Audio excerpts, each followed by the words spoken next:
Hello, hello!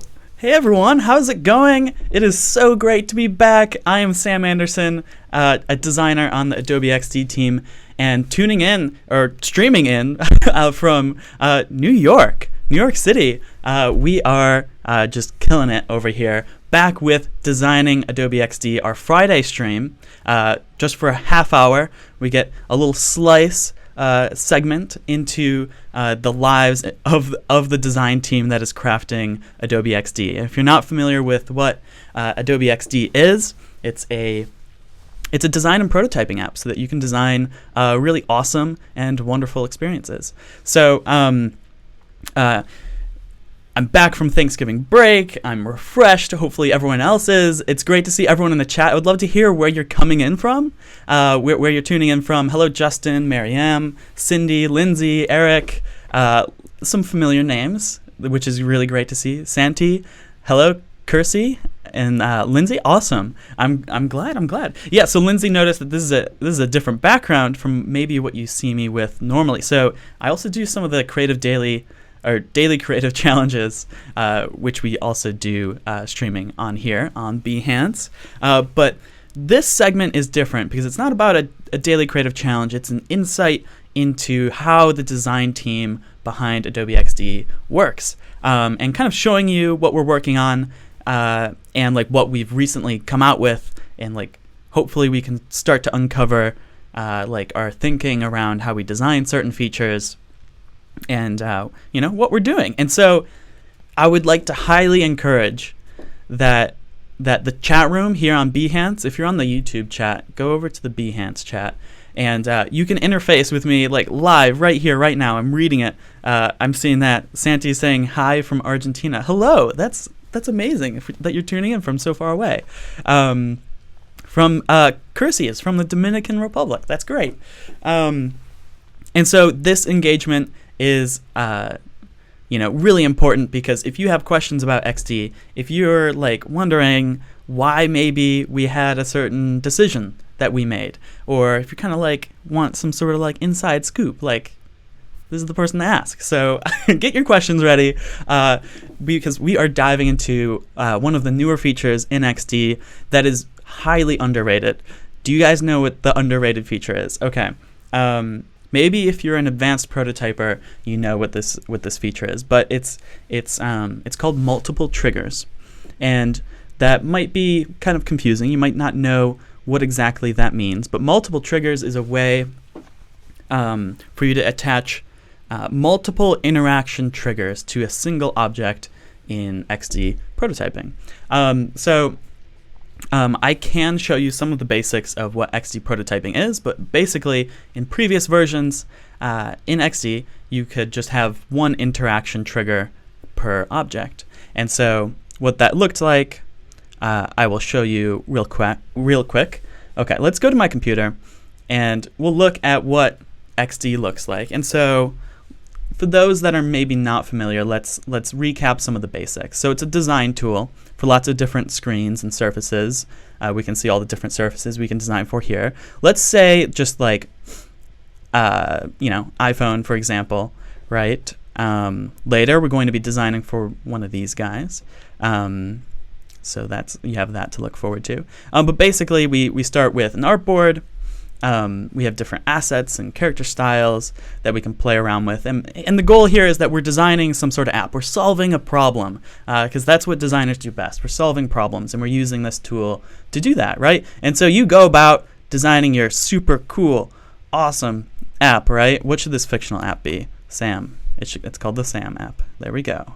And your Sam app does Sam things like ham and jam, maybe. I don't know. It's always good to rhyme. Anyway, you make your app, and it's a design tool in that you can craft whatever that is. And this is a really terrible on the fly example, but I think you get the idea. And then you design your app, and you can actually like duplicate these artboards, and maybe a different section of the app you have something else, and of course we're going to be designing some real things pretty soon. So this is all just kind of fluffy nothingness. But we'll get practical. And the idea is that in prototype mode, we can actually make this interactive so that we can preview our design as if this were on a phone. You could actually put this on your phone if you'd like, which is really fun. But we can actually like link up, like let's say that's a button, and that button, that Sam button, is going to take us to the second page. We can actually just wire it up, and that's what I meant by a wire, and that's our interaction building that's going on right there. So this is actually the core of what we're going to be looking at today is this wiring. And so previously you only had one, but in new versions you can actually have multiple, and you'll notice that this little number is actually going up because we're actually doing multiple. And we'll see what that is actually useful for pretty soon, because most circumstances you actually just want one interaction to go to the next artboard. But there are a few situations in which you actually might want multiple interactions attached to one object. And so let's get specific on that. Voice is a really important area for this one. So if you're designing any kind of screen-based prototype, or actually voice-based prototype, you're going to have different triggers and responses. So your app might respond, like if it's a cooking app, right? And this is the Amazon Echo Show, which is a voice device, right? You can have a design on the screen, and then the idea is that you interact with it with your voice and not actually like your fingers. I think it has a touch screen, but the idea is that you're interacting with your voice as much as possible, right? So, hello, Miss in Pakistan. It's great to see you tuning in. This is all awesome. And so, when you are dealing with voice as a medium of interaction, like nothing's as clear cut as a button that you just tap on. So when you have, or when you're designing things, looking for prompts, you actually need multiple prompts to be able to accept to advance the flow. So if you're designing for recipes, you might say like, oh, if they say show me a recipe, take them to this screen. But you should also be able to accommodate for show me a recipe, or show me a chicken recipe, or show me, or like what's a good recipe. Like there's so many different types of wordings, and so that's what's critical for having those multiple triggers. And it's those multiple triggers, those multiple like utterances that we can use in voice. And so let's look at one, for example. I'll just walk you through this one. My colleague Susa made this. She's dominating voice design on all respects. But the idea here is that what I'm about to show you would actually be on one of these Echo Show devices. And my computer's going to start talking because I've wired it up to do so. I've actually told it to have speech playback, and it can actually listen to me as well. So this is going to be fun. Let's launch it. Send flowers to loved ones with bloom. Start by saying send flowers, or say, view my previous orders. Pretty cool. And so it can talk to me, and then I can hold down the space bar and give it some options that I already, or Susa, my colleague, already designed for this to work. And we're actually highlighting those in the bottom of the design. So I'll hold space bar and I'll say, send flowers. When would you like the flowers to arrive? And I get that opportunity again. And as designed, I can just do tomorrow. Okay. Delivery for June 19th. Would you like the Summer Dunes bouquet, Lavender Dreams bouquet, or Sweet Purple bouquet?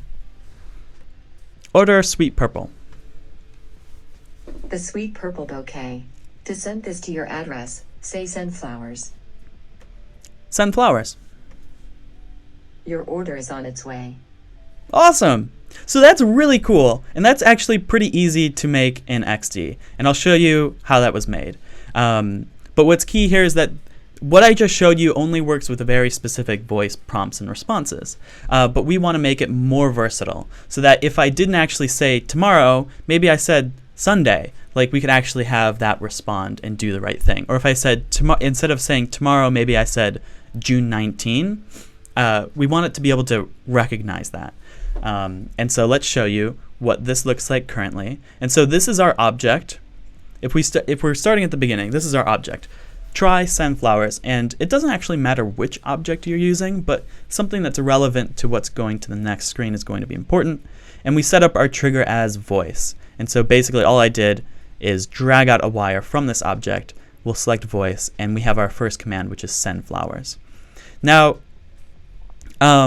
maybe we want another one for this to work well with. Let's actually drag out another one, go to the same screen, and let's do voice again. See, it's on tap.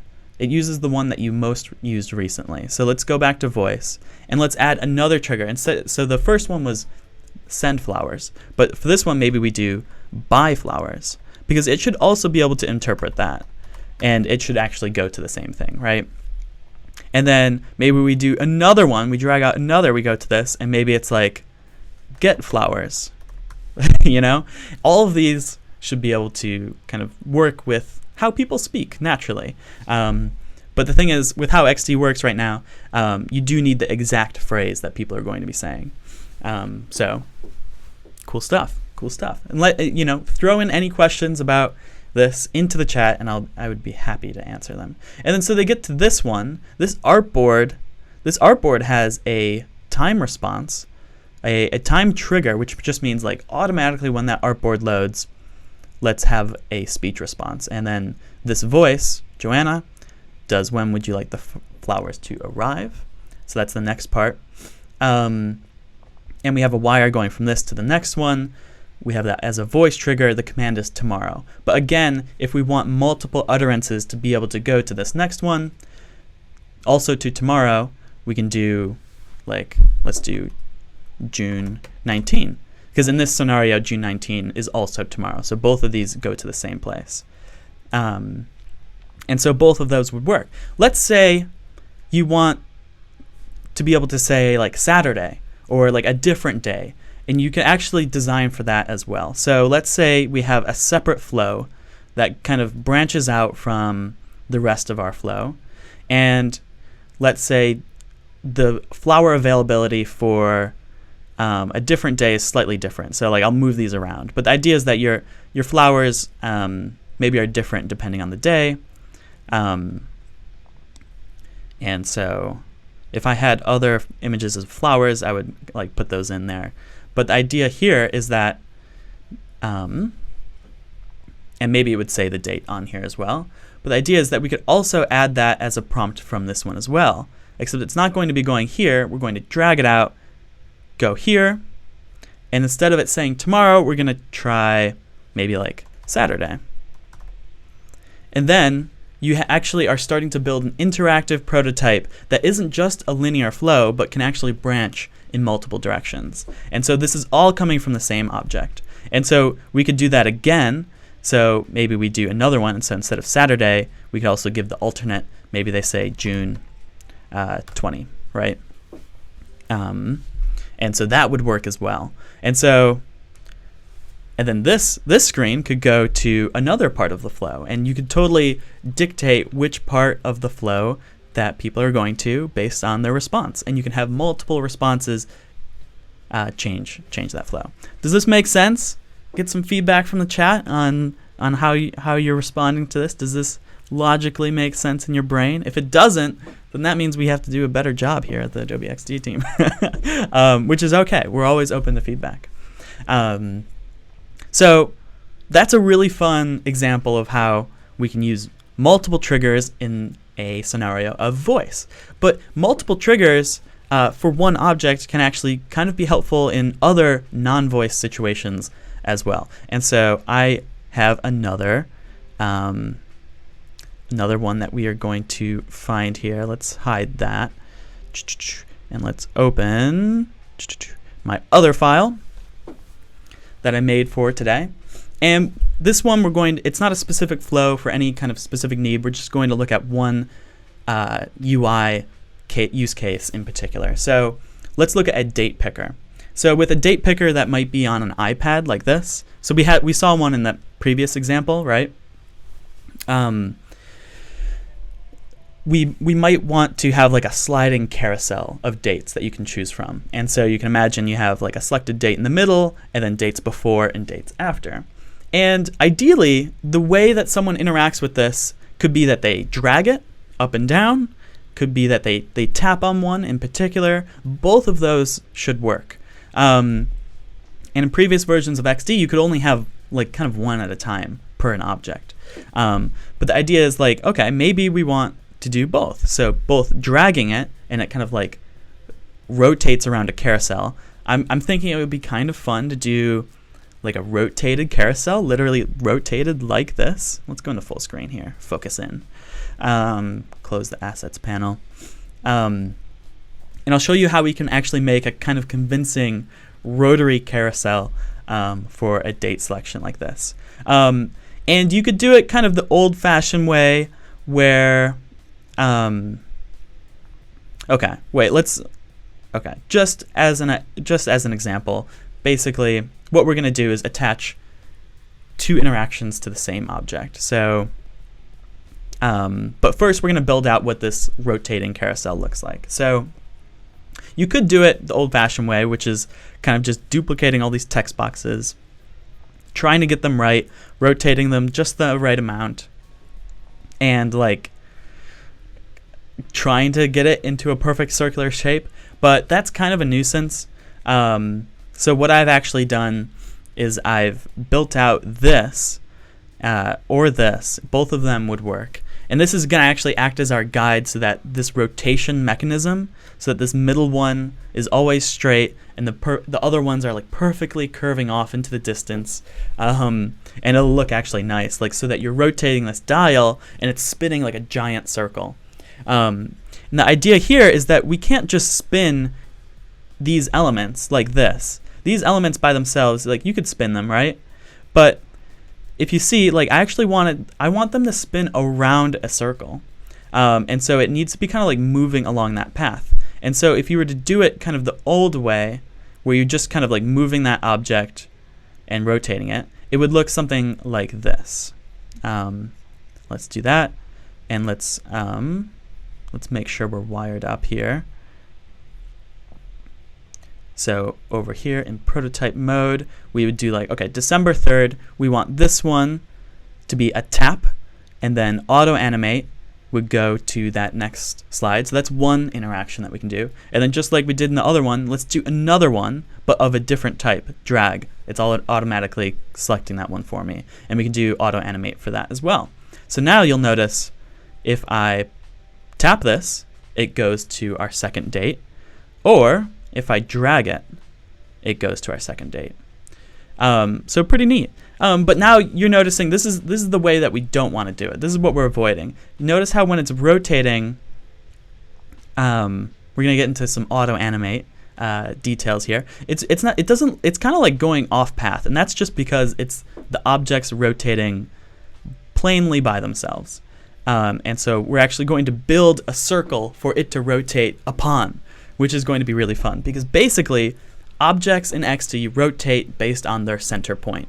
Like the center of that object is where it rotates around. So if we give it something really big to rotate around that will later make invisible, then it'll actually look like it's rotating off a point in the screen that's like, so if this is a circle, right, it'll be actually rotating around a center point that's off screen. And so the way I'm going to build these dates is that I have a text box here that says December 6th. I have a huge circle, and then I put another text box right there of the same size. And all we're going to do is duplicate, Command D to duplicate that, and then rotate it around. And look, it's rotating around the circle. It's rotating around the circle. And we'll do December 7. And then we'll go, and I grouped those together. So each time I duplicate, I'm duplicating the whole group, so it rotates around that center point. And then December 8, go back to that group, duplicate it, rotate around that center point. And this is so much easier than like trying to get it perfectly right just by rotating random handles and trying to guess what is right. That's not fun. And so the idea here is that we're getting that perfect curve, and that's actually how I made these ones. And so the idea here is that we make all of these. So let's finish this out for all the other dates. December 5, go back. December 4, and let's do another. Duplicate. December 3. Okay, so that's pretty good. And then we're actually going to group this whole thing, because we want to use this. And actually, we don't want this circle actually there, so let's reduce the opacity all the way to 0, because we were just using that as a guide. And then let's recreate what I showed you up there, except with our better, not just this, we want the one that's actually rotating around a circle, this big, huge object, and let's move that into place. And so here I will reduce the opacity of our other options down to like 30% or so. Let's say that. I can make this a component. Let's make it a component so that when we reuse it on another artboard, we are like all set and everything's staying in tune. So we'll make that component. I think we'll build out some actually other options just so it looks equally weighted. Right? Get the right amount of spacing between each of these there. December 2. Right? And maybe we'll do another one, December 1, just to finish it out here. And then one more on the bottom. Duplicate, rotate around that center point, December 11. Cool. And we're getting really close. And so the idea here is that we want to scroll to December 3rd, let's say. Let's duplicate that artboard, because that's going to be the core of how we use auto-animate. Auto-animate is all about looking at the two artboards and tweening between any differences that might exist on both of them. So it's actually looking at the layer names of your artboard to see like what is the same between these two artboards, and let's move and transition with a really smooth, awesome transition between those. And the idea here, look what happens on this second one when we're rotating this whole group. Everything's rotating around that center point, and it looks like it's moving along that path really smoothly, a lot better than this old one that's not doing that. It's just not as good. It doesn't look as smooth. So the smooth one is obviously better. So let's rotate it to, let's say, December. Let's go down to the bottom. Let's do a different one this time. So December 11, and we're just rotating it such that it is straight and aligned. And then we're going to reduce the opacity of this one down to 30, increase the opacity of this one to 100%, and we can wire it up so that December 11th, when we drag it, or this is going to be tap, we want it to do multiple, right? We can do tap, and then it will auto-animate to that, right? But then also, let's say like maybe they drag it and they want it to be that drag interaction. That would work too. So let's see what this looks like. So December 6th, we can tap it, and look, it rotates. It smoothly rotates around that off-screen center point. Or we can hit the back button and do drag. Oh, did that work? Oh, it's not working. Let's troubleshoot this. Auto-animate can be a little tricky sometimes, where it's not actually sure which objects are moving in relation to one another. And so let's actually redo this. And make sure that we are using the component here. Let's drag the component back in. Cool. Actually move it down just a tad so it's aligned here.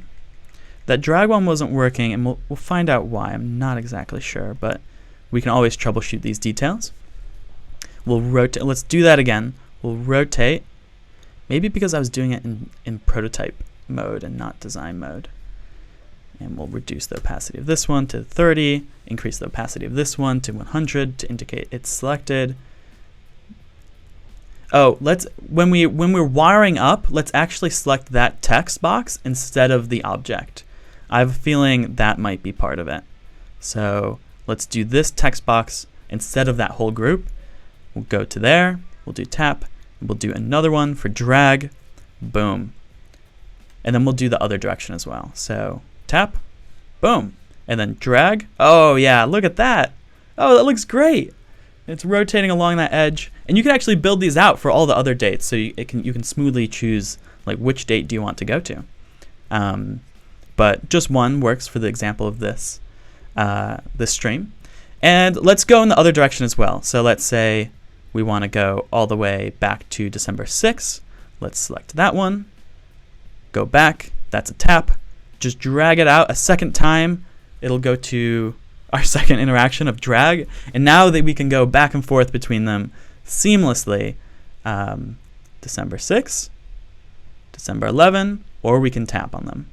And the idea here is we're simplifying the prototyping process by integrating those wires into each other, so multiple actions, or multiple triggers per object ends up being really exciting to really up-level your prototyping game to be a higher fidelity, to really kind of bring it to life in a new way, which is really fun. And that's what it's all about, being designers, like bringing our designs to life.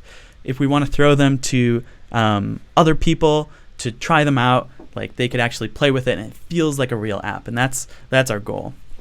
If anyone has any other further questions, you can shoot me a tweet at sam.design. That's SAMDOT design on Twitter. I'm always active there, as well as like everyone else in the Adobe XD team. We're all kind of active on Twitter and doing fun things, trying to be responsive with the community that's using our tools.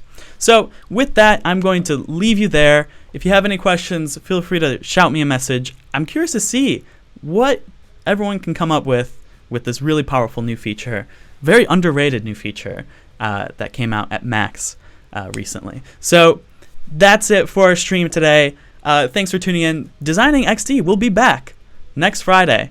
So stay tuned for that. It's going to be awesome, and I cannot wait. I'm doing a daily creative challenge coming up as well, just a week-long one. So you have that to look forward to the week of the 16th. So I hope to see you there.